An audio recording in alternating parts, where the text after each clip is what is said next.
Today we have the pleasure to talk with a true pioneer who wants to change the aviation industry with electric commercial airplanes. Join us for an inspiring conversation with Anders Forslund, CEO and founder of Heart Aerospace.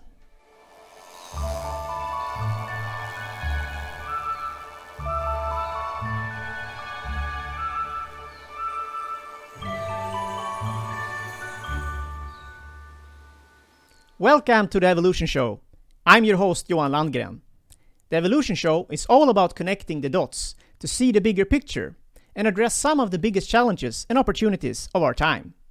We focus on smart energy solutions, electric transports, artificial intelligence, AI, and of course, inspiration for sustainable living. And today we're going to talk about electric commercial airplanes with the CEO and founder of Heart Aerospace. Welcome, Anders. Thank you. It's a pleasure to be here. There is so much going on in this space. In Sweden, recently, the last year, Heart Aerspace, your company, has attracted a lot of attention in the media. But for those who don't know you and your company, perhaps you can tell us a little bit about the idea behind Heart Aerospace and why an electric commercial airplane? Yes. So Heart Aerospace was founded with the mission of creating the fastest, most affordable, and most sustainable mode of regional transportation in the world.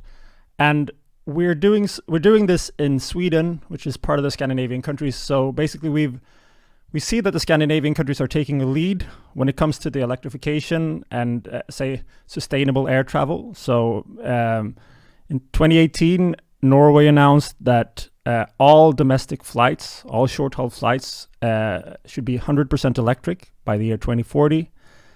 Sweden has put forth a similar agenda where basically all domestic flights we aim for all the domestic flights to be fossil fuel-free by 2030 already, and also the international flights departing from Sweden in 2045. So we see that there's really the political will to make the transition into sustainable aviation is here in Sweden and Norway. And what's I think is more important is that we also have in Sweden we have a really good aerospace industry. We pride ourselves in saying we have the largest aerospace industry in the world per capita, which I think is an interesting metric. But basically we're one of a handful of countries that have sort of developed both fighter jets and also turboprop regional planes. We've also have this really, sort of blossoming scene right now of electromobility. So we become really, really good at that as well. So the thought behind Heart Aerospace was to sort of combine the two, the aerospace knowledge that we have with the electromobility knowledge that we've been getting and make an electric plane. And, when we also I think we also sort of, because of this, in partly because of this, that the political demand is one thing, but there's also obviously a consumer demand for this from the airlines. So the airlines in Sweden and Norway are on the forefront of sort of transitioning to sustainable aviation. And so we also have a very good early adopter customer that we can work with, not just sort of sell the plane to, but actually understand the market. Yeah. So basically, I think I can talk forever about this, but but that's a good point. I think I think also to mention already from the beginning here, I think it was Boeing, if I remember correctly, some hot shot on the Boeing company that said recently that they were concerned about this so-called shame of flying, which is growing in Sweden internationally. Yeah. For good reasons. Yes. So I think there's a need for this, and I think it's the right time. Yeah. For this right now. But maybe before we talk about the airplane and the technology, I think it's interesting to see your kind of trip, how you came here, and a little bit about yourself. You're an engineer. Yes. From the beginning. You can tell us a little bit. Yeah, so I was born and raised in Gothenburg, Sweden. Actually, I was born about 3 kilometers from where the Heart head offices are right now, are the Heart hangar. So it's in Tuve, which is on Hisingen in Sweden.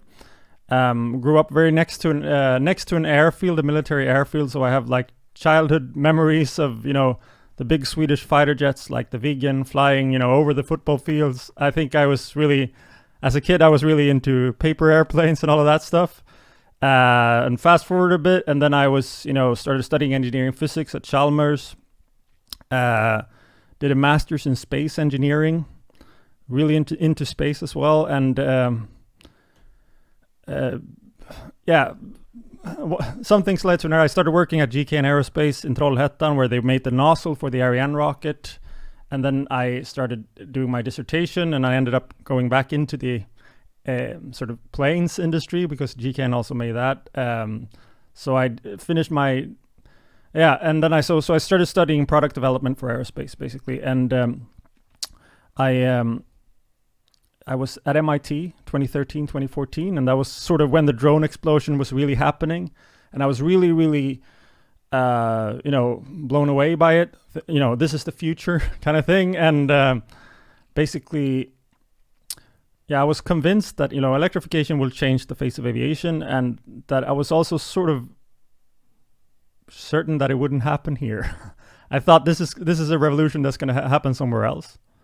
So maybe in China, Germany, UK, or Silicon Valley. But I approached many of these companies trying to like get a foot in to one of these development projects for these flying cars or whatever. And then I started, doing my own development, sort of building my own subscale models, drones, etc. And sort of realizing as time went on that I had a lot of things going in Sweden, or that we had a lot of things going in Sweden that companies in Silicon Valley would be envious to have. One very concrete example was that I had my own wind tunnel at Chalmers. I was testing on that.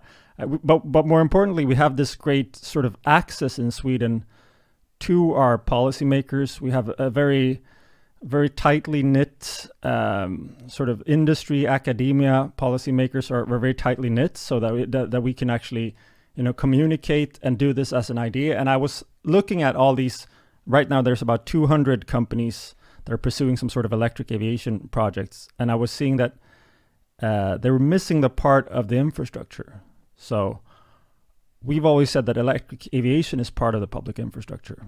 So it's not something that exists in a vacuum. No. But you went to Silicon Valley not long ago. Oh yeah, this is a long...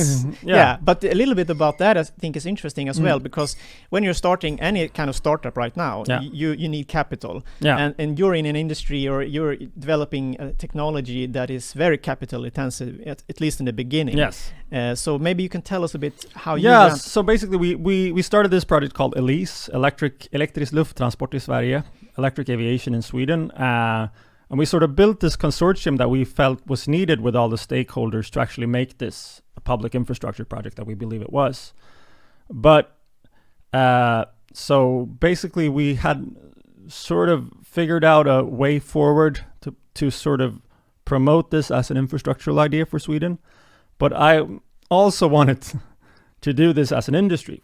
So not just sort of saying that we have the needs in Sweden, but also saying we can actually make the planes.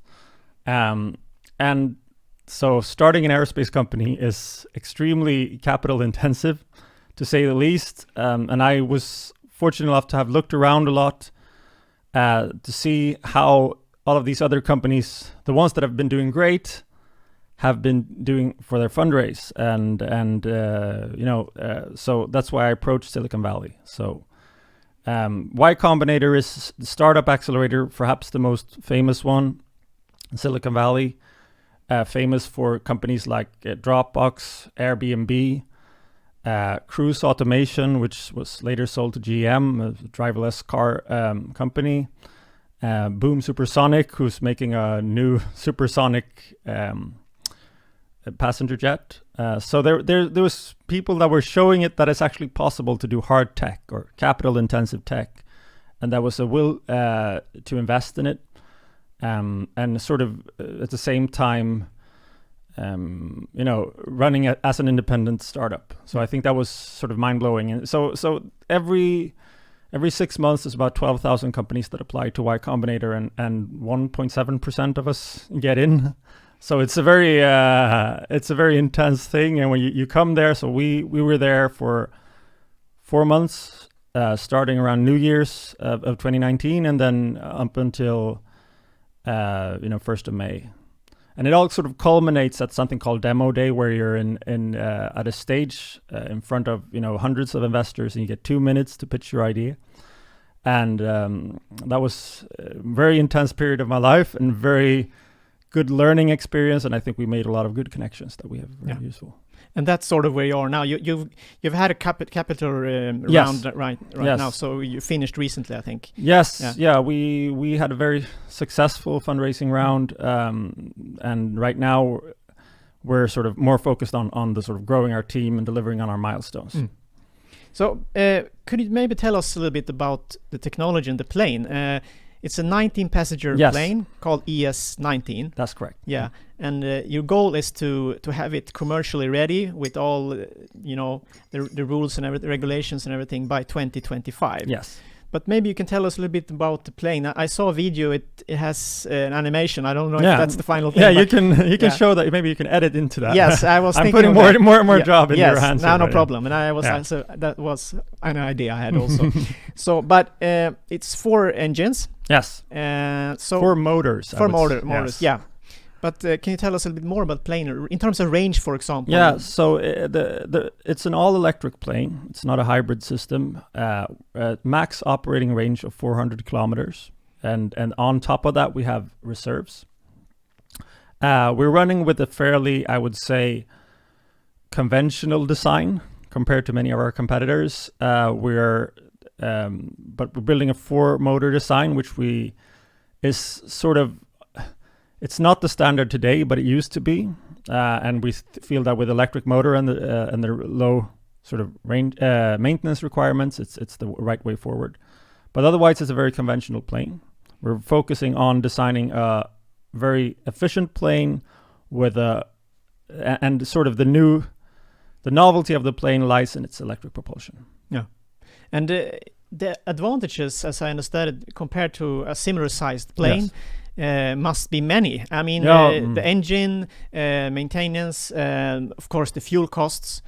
But if you would compare them, what would you say are the biggest benefits? Yeah, so I think the way we've approached this is really, and that sort of stems back from the lease project as well, is that we feel that we're solving 3 things.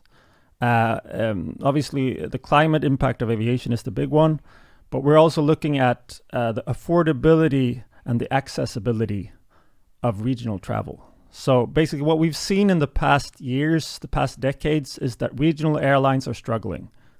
As airplanes become bigger and bigger, the business model become more and more optimized toward the 100+ seats, the 150 seats.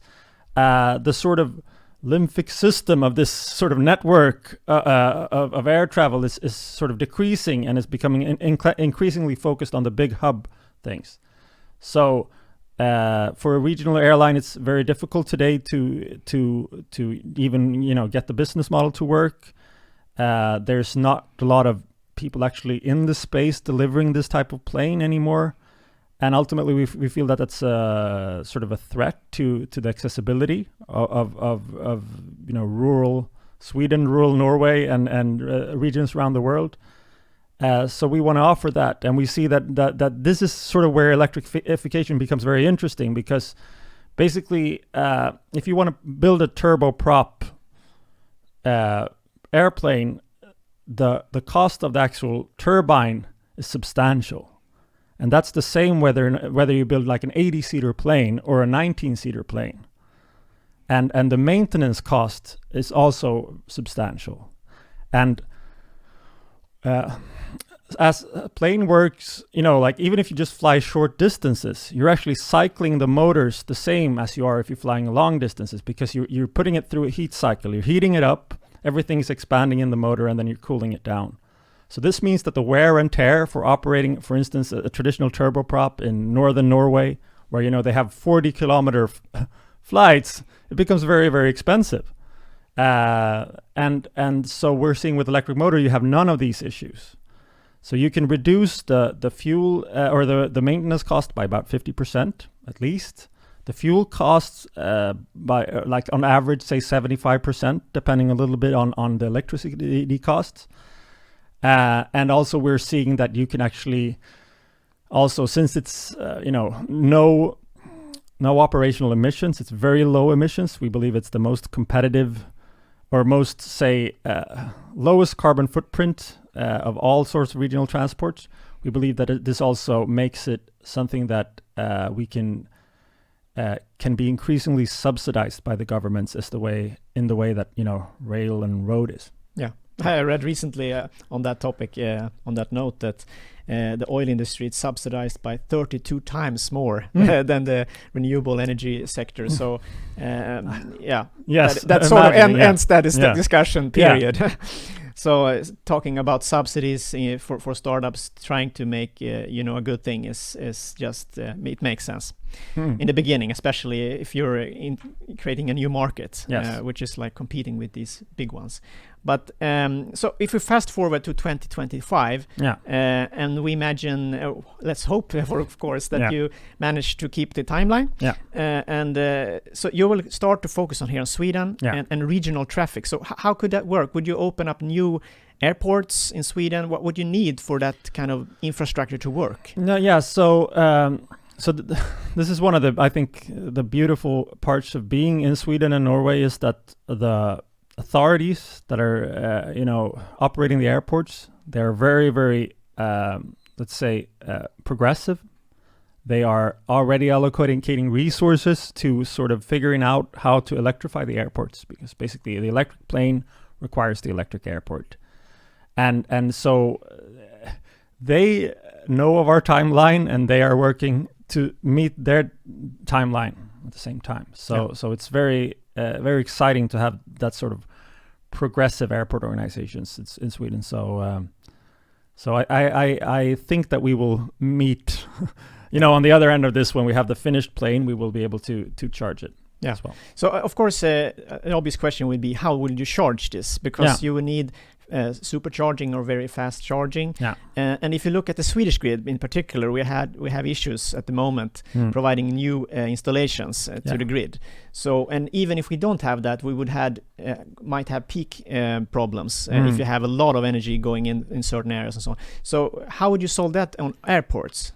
So we've looked at a lot of different issues, and I think that's one of the reasons that these Swedavia, for instance, the airport organization, Sweden is looking at it so early on, because they want to make sure that this is in place. One sort of thing could be to put a container-sized power pack battery at airports. Actually, airports today already, kind of like hospitals, they have diesel generators as a backup power supply. And they even have to start those diesel generators only if it's foggy outside, just to make sure that they can land the plane in any sort of eventuality. So there might be actually a good reason to start electrifying the airports even before the planes are there. So if you put these big power packs there, you can use them to fast charge the planes. You could also use them to electrify the sort of service vehicles that are on the airport. And there's a lot of actually projects that are going on in Sweden. For instance, in Örnsköldsvik, they're working I would say they're on a world-leading place on that.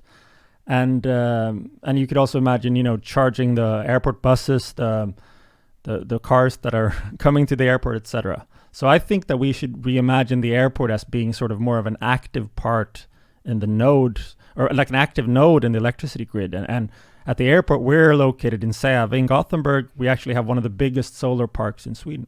Yeah, and I read that you have recently had opportunity to start your kind of research, or you have a hangar or something like that you're going to start with in Säve. So, and that sounds good if you're actually on the airport. Very close to the solar panels. And on the airport, so you can test the plane eventually when you come that far.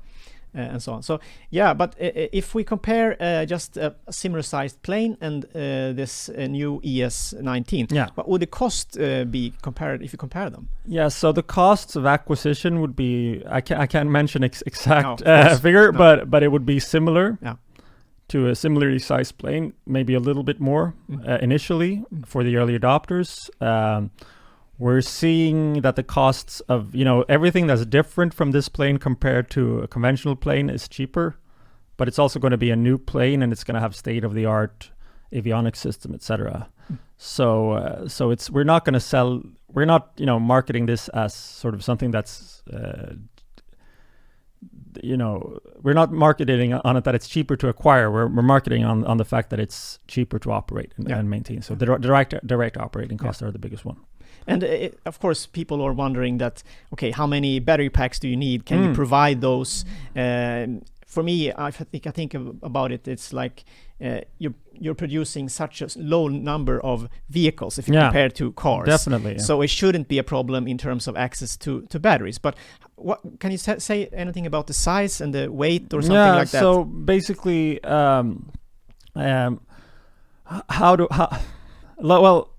we say that it's an equivalent of weight-wise of about 5 Tesla batteries. As far as energy, it's a little bit more, but say for sort of a comparison's sake that it's roughly 5 Model S batteries. If those are in 5 cars, those cars are most times of the day they're parked at their owner's driveway, whereas this plane would be operating, flying maybe 10 times a day. Will be if it's full, then we would transport close to 200 passengers every day. So that would mean that like the amount of work that these batteries will be performing would be incredibly beneficial. So 200 people every day, 365 days a week. That, having said that also puts a lot of strain on the batteries. So you would have to cycle the batteries somewhere around, for 10 times a day, it's 3,000 cycles a year, and so we also have to have a good sort of battery replacement program. Yeah. And okay, so 2025. If we look forward, how much of the of the market, the Swedish aviation market, do you think you can cover? I mean, potentially, if you had a fleet big enough to cover this whole. Yeah. So. Today, about 1/3 of the domestic flights in Sweden are under 400 kilometers. So those are the ones that, we could address. And having said that, we're operating with the batteries that we're looking at is not sort of they are the top of the line that you can find today. So they're not some sort of futuristic batteries. And when we're at 2025, we don't even know what the battery situation will look like, but we're not building our business model on sort of a leap of faith. So it's about 1/3, but what's exciting about that is that that's in the sort of paradigm that we have today, which is very much of a hub-spoke model where everything goes to Stockholm and Bromma, or Arlanda and Bromma. So what we hope is that we can open many new direct short routes, point to point between smaller Swedish cities. Yeah. So okay, then. What's the next stage if you think about a milestone or getting to 2025? Yeah, so we are currently in our seed stage of the company. So right now we're working on the electric drivetrain of the ES-19. So that's something that we're building right now, and we're going to have that demonstrated at the latest by the next summer. We're also working a lot on both the sort of preliminary design of the aircraft, and that includes sort of identifying and starting collaborations with the key suppliers that we need. And also we are working to get our design organization approval from EASA, as well as applying for the type certificate for the plane. And this is actually a very, very, this is the difficult part, I would say. Actually, building a prototype aircraft of this kind, it's difficult, but it's mostly proven technology. The important thing is to getting it through sort of the needle's eye of getting it certified as safe enough for passenger traffic. Yeah. We're going to continue this conversation and look a little bit more into the future in the next part. So I would just end by thanking you for an inspiring conversation. I think you've started, you saw some seeds for both for me and others. I think that there is some hope, actually, because we need hope to be able to travel with a conscience, but also to be able to work to solve the climate crisis in terms of emissions. there's other benefits I know with lower sounds and so on, so which also can be a local issue when you're building an airport. Definitely. So that's a great thing. So thank you, Anders, for this conversation. I learned a lot. Yeah, thank you. It's a great pleasure. My pleasure to be here. If you enjoy this conversation as well, feel free to give us a comment below. As always, we appreciate your feedback. Was it good or bad? If you want to see the videos as soon as they come out, consider subscribing. In the next episode, we'll continue the conversation with Anders Forslund, and then we focus on the future of aviation in terms of electric commercial airplanes. I hope to see you then.